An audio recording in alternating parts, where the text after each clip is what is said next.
Alright guys, so how you doing?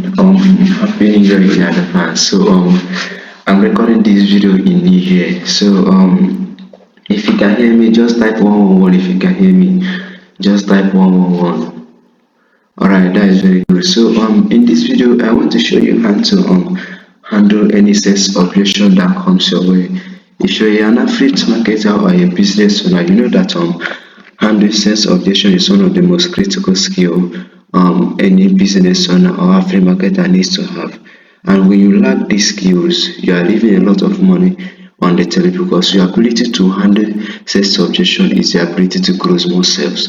In the past, I have struggled to handle sales objection in a couple of days. You understand? So I continue losing bunch of sales. So I understand that if I'm able to close more sales as an affiliate marketer, that I should be able to handle sales objection clearly. You understand? So that's when I started doing my research on how to handle sales objection. So the sales objection I'm about to teach you today is something that have worked for me and my students, and it's something that other big entrepreneurs like Alex Amosi have used, because I copied this system from Alex Amosi.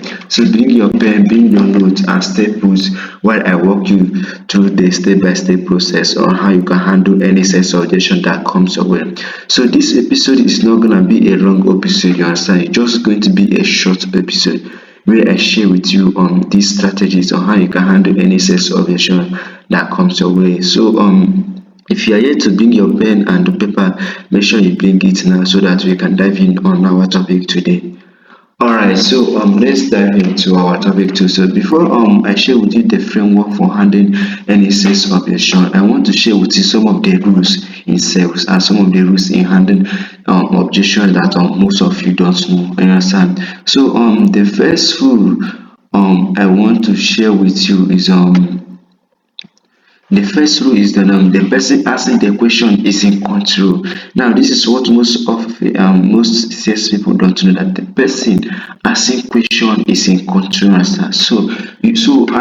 That means when your prospect asks you question and you answer the question, it means that your prospect is in control over you. I don't want that to happen. You want yourself to always be in control over your prospect. Okay, that is when that is the main reason I have been losing a lot of sales in the previous days, because my prospect is always in control, and sometimes I'm even afraid of my prospect. I give them this maturity that they are in control over me. And when your prospect seems in control over you, they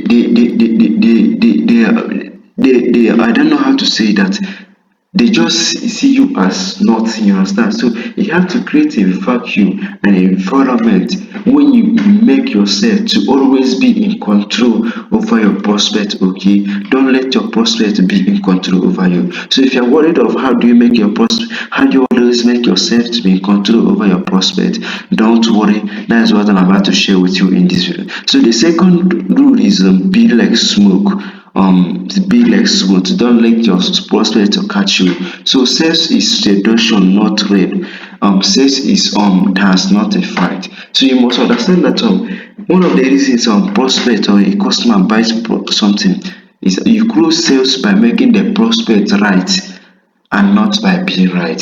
So most salespeople and most affiliate marketers, when they get into sales, the whole process is like an argument. When the prospect tells you something, you disagree with them and you want to argue with them why your own idea is better, why your own product is better. So that is a wrong idea. Sales is the seduction, not right. You have to seduce them into your product. You have to make them dance into your product, and it's not, you must not make sales to be a thing of argument. You are arguing with them. No, my product is better. No, you have to stop doing this. No, you have to make them to believe in what they say. Now, this is one of the skills that I have discovered in the previous days, that you close more sales when you make a prospect to believe in what they say themselves, rather than you tell them what to do. So the higher percentage of you closing more sales when the prospect says, yeah, this product is good for me, than when you say this product is good for you, is higher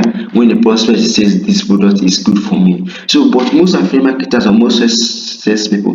The main concern is getting the prospect, is them saying that the product is good for the prospect, and the prospect don't want this. So you want the prospect to use their mouth and say, wow, this is the best product I need. And when the prospect opens their mouth to say that this is the product I need, and that is when you close more sales. So that is what I mean by you close sales by making the prospect right and not by being right. So the third rule in closing sales, tell them what their question means. You understand? So a lot of prospect just try to throw questions at you without actually knowing what the questions means. So you have to tell them what the questions means, because a lot of them, they try to bring you down, they try to check if you're an expert, and most of them, they just want to ask you question without actually knowing what their question means. So it's your duty as a salesperson to tell a prospect this is what their questions means. Now let me say something. When a prospect come and ask you what's your qualifications, they just ask this question to check your authenticity. So you don't just go and start blabbering and you want to tell them the qualifications. You must ask them something like, so what qualifications are you looking for exactly? You understand? You ask them something like, so what qualifications are you looking for exactly? So you don't go ahead and start arguing with them. You understand?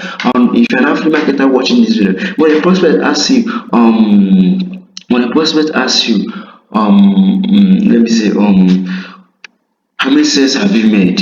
So you don't go and start asking and start telling the prospect, I have made 3 sales, I have made 5 sales. No, they don't actually know what they are asking. They just ask this question to prove your authenticity. So you might ask them something like, so how many sales are you looking for exactly? And when you ask them this question and you see that they will start blabbering, and you know that was when you realize that they don't actually understand the questions that they make. So it seems that I don't actually put the rule number 4, but I'm going to put it in the text of this video. So this is the rule that you need to know as a salesperson before handling sales objection. So the rule for handling any sales objection is what I call the AA framework. The AA framework. The first A, you acknowledge what they say. The second A, you associate it with something, and the third A, you ask them question about this question. So with this simple framework, you can use it to handle any sales objection that comes your way. This is a framework that I learned from Alex Samosi. Alex Samosi is a guy who has done millions of dollars in sales, and not only has this thing worked for Alex Samosi, it has also helped Alex Samosi's team to close millions of sales, and it has also helped me myself to close sales individually, and also close sales with other struggling affiliate marketers that I try to share with, and other affiliate marketers that have no clue about their business. So the first A, you associate it with something.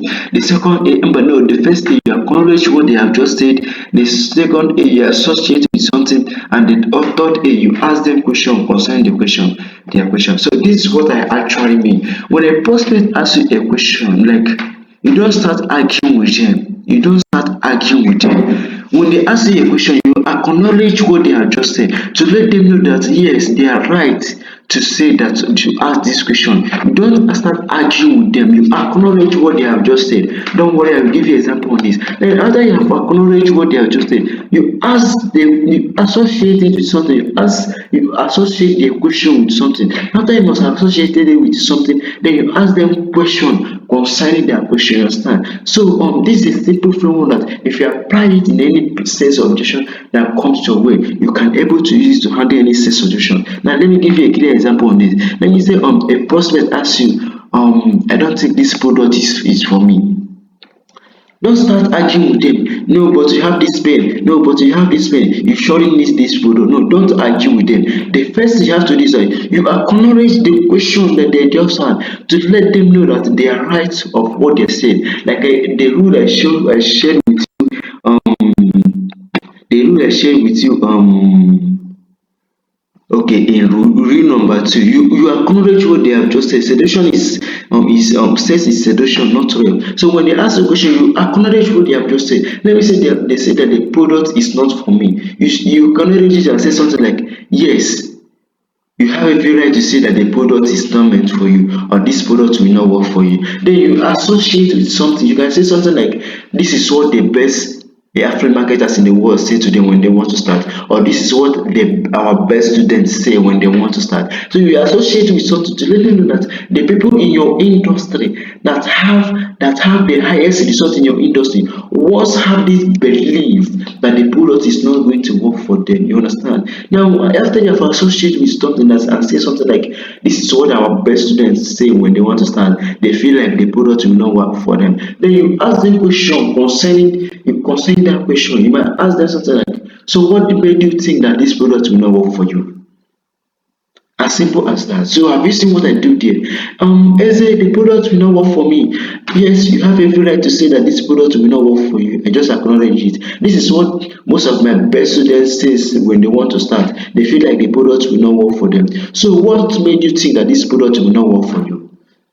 As simple as that. Like I said before, most people don't ask questions that they don't know what they mean. So, and remember, when they say that the product will not work for you, and you ask them question about the question, it makes you to be on control over them, and make them less control. So it makes you be in control over them. Understand? So this is the simple framework. There's no too many 1 hour course about this. With this short form, you can use to handle any set subject that comes away. Let me say this: the price is too expensive. Yes, you have every right to say that the price is too expensive.